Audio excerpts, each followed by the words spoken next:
Radhe Radhe everyone. Holi आने ही वाली है। मेरे और मेरे परिवार की तरफ से आप सभी लोगों को होली पर्व की हार्दिक शुभकामनाएं। होली पर होली पूजन किया जाता है और आज की इस वीडियो में मैं आप लोगों के साथ होली पूजन की बहुत ही सरल पूजा विधि शेयर करने वाली हूं और होली पूजन में हमें क्या क्या सामग्री चाहिएगी वो भी हम देखने वाले हैं। इसीलिए वीडियो को बिना स्किप करे एंड तक ज़रूर देखिएगा। तो चलिए वीडियो को शुरू कर लेते हैं। तो देखिए सबसे पहले हम थाल लगा लेंगे। तो देखिए मैंने एक साफ थाल ले लिया है, उसमें सबसे पहले हम रखेंगे आटा। तो देखिए यहाँ पे मैंने एक कटोरी आटा लिया है, आप चाहें तो ज़्यादा भी ले सकते हैं क्योंकि थोड़ी सी हमें पूजन में चाहिएगा। उसके बाद वहीं पे बैठे होते हैं होली पे लोग लेने के लिए, तो वहीं कट्टे में भी डाल के आते हैं, तो आप अपने हिसाब से जितना लेना चाहें ले लें। उसी के साथ साथ हम गुड़ ले लेंगे, तो ये भी हमें पूजन के लिए भी चाहिए होता है और थोड़ा सा यूँ कह लीजिए वो जो बैठे होते हैं गरीब उन्हें दान भी कर देते हैं, वहीं उनके कट्टे में डालते हैं, तो आप उस हिसाब से जितना लेना चाहें ले सकते हैं। साथ ही में यहाँ पे हम तिलक के लिए हल्दी ले लेंगे। तो देखिए होली की जो पूजा होती है ना, वो पूजन में हल्दी ही चलती है, रोली वगैरह हमारे यहाँ नहीं चलती। अगर आपके यहाँ चलती हो तो आप वो ले लें। उसी के साथ साथ देखिए हम ये नारियल ले लेंगे, जो हम बिड़कले ढाल वगैरह बनाते हैं ना, उसी के साथ ये नारियल बनाया जाता है। अगर आप देखना चाहते हैं तो वीडियो चैनल पे है, देख सकते हैं कि ये नारियल कैसे बनता है। तो ये नारियल ज़रूर चाहिए होता है हमें। अगर आप ये नहीं लेते हैं तो फिर आप जो नॉर्मल नारियल होता है ना, गोला होता है जो, वो भी ले सकते हैं। तो अगर ये बनाना चाहें तो ये ले लें, नहीं तो वो वाला नारियल ले लें। साथ ही में हमें चाहिएगा कच्चा सूत। तो देखिए इस कच्चे सूत से ही पूजा की जाती है, परिक्रमा की जाती है, तो ये ज़रूर से ले लीजिएगा आप। तो आप चाहें तो कच्चा सूत ले सकते हैं, और अगर आप कच्चा सूत नहीं ले सकते, आपके पास नहीं है, तो आप कलावा या मोली भी ले सकते हैं। और कई कई जगह पे क्या होता है कि दोनों ही चीज़ें ली जाती हैं, यानी दोनों से ही पूजन किया जाता है। तो आप चाहें तो दोनों ले लें, नहीं तो आप कच्चा सूत या खाली कलावा भी ले सकते हैं। तो यहाँ पे हम ये भी ले लेंगे। उसी के साथ साथ देखिए होली रंगों का त्योहार है, तो रंग के बिना कैसी होली। तो हम थोड़ा सा होली पूजन में भी रंग लेंगे, गुलाल लेंगे। साथ एक लोटा हम जल ले लेंगे, परिक्रमा की जाती है जो होली की, उसके लिए। तो यहाँ पे मैंने एक लोटा जल ले लिया है। तो आप अपने घर से ही जो है ना जल का लोटा भर के लेके जाएं, बाहर ना भरें। उसके बाद देखिए मैंने यहाँ पे ये ले लिए हैं गेहूं की बाली या बाल भी बोलते हैं। ये बहुत ज़रूरी होते हैं होली पूजन के लिए। तो देखिए पूजा के समय पर आप चाहें तो 2 बाली ले सकते हैं, 5 ले सकते हैं, 7 ले सकते हैं। इसी तरह से जो है आप गिन करके रख लें, मतलब जोड़ा रखें या तो यह शुभ अंक में रखें। तो ये मैंने रख लिए हैं 2 अपनी पूजा के लिए, और ये बाकी के रात के लिए, जब अब होली मिगलेगी तब के लिए हम अलग रख देंगे। और जो होली मिगलने वाले होते हैं ना, उन्हें हम जड़ से तोड़ते नहीं हैं, मतलब कि पूरा लंबा ही हमें चाहिए होता है। तो ये हमारा पूजा का थाल तैयार हो गया है। इसी के साथ साथ आपको कुछ सामान और चाहिएगा, जैसे कि देखिए जो हम गोबर से ढाल बिड़कले बनाते हैं, हमें चाहिएगी वो ढाल बिड़कले की माला। आप चाहें तो 1 माला ले सकते हैं, तो आप ये ज़रूर ले लें। आजकल तो मार्केट में भी बहुत आसानी से ये मालाएं मिल जाती हैं। और उसी के साथ साथ देखिए ये होती है बच्चों की माला, जो बच्चे पहन के जाते हैं होली पूजने। उसी के साथ साथ देखिए पीलिया ज़रूर लीजिएगा। तो हमारे यहाँ तो पीलिया चलता है, जब बच्चे हो जाते हैं तो पीलिया चलता है, और जब बच्चे नहीं होते उससे पहले जो है शादी की चुन्नी चलती है। आपके यहाँ जो भी चलता हो, पीलिया या चुन्नी आप ज़रूर ओढ़ें। ये जो बड़े बड़े 30 त्योहार आते हैं ना, उस पर हमें अपनी जो है शादी की चुन्नी या पीलिया इस तरह ज़रूर ओढ़ने चाहिए, सुहाग भाग के होते हैं।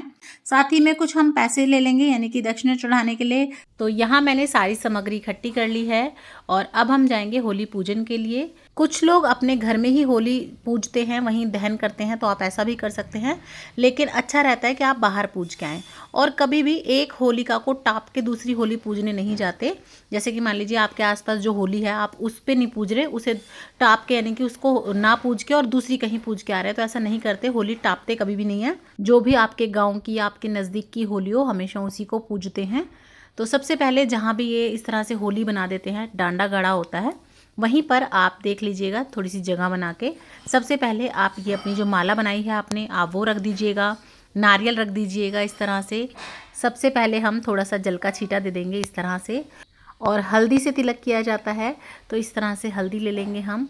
सबसे पहले हम होलिका माता को इस तरह से तिलक करेंगे, उसके बाद जो अपना नारियल है उसे तिलक करेंगे, और जो वहाँ लकड़ियाँ रखी होती है ना, होलिका जो बनाई होती है उसे तिलक करेंगे। सभी पे थोड़ा थोड़ा सा इस तरह से हम आटा चढ़ा देंगे, और उसके बाद जो हमने ये गेहूं के बाल या फिर जौ के बाली ली थी वो चढ़ा देंगे। साथ ही में मुंह भी टाल देंगे, यानी कि उनको भोग लगा देंगे। आप गुड़ का या किसी भी मिठाई का भोग लगा सकते हैं। इसके अलावा कुछ जगह पे चने की दाल, बाजरा वगैरह भी चढ़ाया जाता है, तो अगर आपके यहाँ पे कुछ और भी चढ़ाते हैं तो आप वो भी इसी में ऐड कर सकते हैं, नहीं तो बेसिक ये चीज़ें तो चढ़ाती ही हैं। थोड़ा सा इस तरह से आप गुलाल चढ़ा सकते हैं।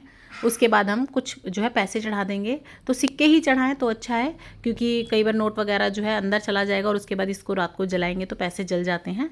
तो आप सिक्के चढ़ाएं। उसके बाद आप उनमें से कोई भी एक लकड़ी ले लें, आप मोटी भी ले सकते हैं या पतली सी डाली ले लें।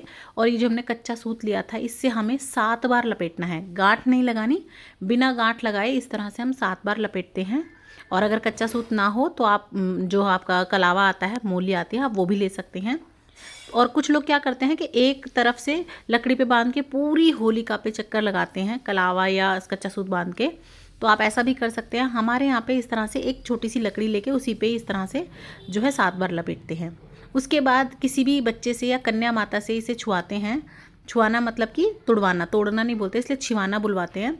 तो इस पे हल्का सा तिलक कर दें, गुड़ भी आप भोग लगा सकते हैं। उसके बाद इस तरह से इसे अलग करवा दें, यानी कि छिवा दें। उसके बाद होलिका माता की परिक्रमा की जाती है। तो जैसे कि मैंने आपको बताया, कुछ लोग कलावा या फिर कच्चा सूत लेके परिक्रमा करते हैं, कुछ जगह पे ये परिक्रमा करते हैं पानी से, जो जल होता है थोड़ा थोड़ा सा गिराते रहते हैं और परिक्रमा करते रहते हैं। हमारे यहाँ पे एक ही परिक्रमा करते हैं, कुछ लोग एक करते हैं, कुछ लोग जोड़ा करते हैं, 5 7, उस हिसाब से आप कर सकते हैं। आप अपने बड़े जनों से पूछ लें, या फिर जैसा आप पहली बार करेंगे आपको हमेशा वैसा ही करना होता है, इसीलिए ध्यान रखें। उसके बाद घर के सभी बड़ों के आप पैर छू लें और साथ ही में बड़े लोग आपको तिलक कर दें। और उसके बाद यहीं पर हमारे जो है ना गांव के देवता यानी कि दादा भैया वगैरह हैं, तो फिर इनका पूजन किया जाता है। सभी चीज़ें जो भी हमने अभी होलिका पे चढ़ाई हैं, गुड़, हल्दी, आटा, वो यहाँ भी चढ़ाते हैं। उसके बाद यहीं पे जो गरीब लोग होते हैं वो कट्टा वगैरह लेके बैठे होते हैं, बाकी का सामान सब उनको दान दे दिया जाता है। हर जगह ही जहाँ भी होली पूजती है वहाँ ये लोग बैठे ही होते हैं, तो आप उनके कट्टे में ये सारा सामान डाल दें, आटा वगैरह सब कुछ। लेकिन आपको पूरी अपनी जो थाली है ना वो खाली नहीं करनी, रित्ती नहीं लाते हैं, थोड़ा सा कुछ भी आप उसमें बचा ज़रूर लें। उसके बाद घर में जब आप आएंगे तो घर में किसी के भी घुसने से पहले आपको इस तरह से स्वास्तिक बना लेना है। अपने दरवाजे के दोनों साइड पे जो जल आप लाए होंगे बचा के, थोड़ा सा वो जल डाल दीजिए। उसके बाद आपको घर के अंदर जाना है। तो इस तरह से आप अपना होली पूजन कर सकते हैं। आपको होली पूजन की ये सरल विधि कैसी लगी कमेंट करके ज़रूर बताइएगा।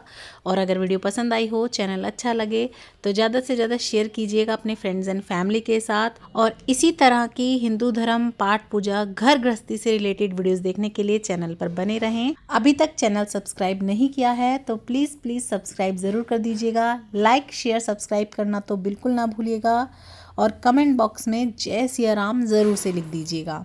जय सिया राम, राधे राधे।